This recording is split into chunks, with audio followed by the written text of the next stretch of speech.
November மாதத்து மழையில் நாக்கு வறண்டு கொஞ்சம் துடிக்கும்.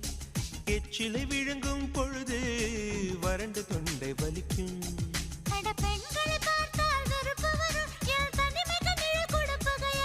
அடி ஆண்களை பார்த்தால் எரிச்சல் வரும். என் இரவுக்கு வெளிச்சம் சுமையாகும்.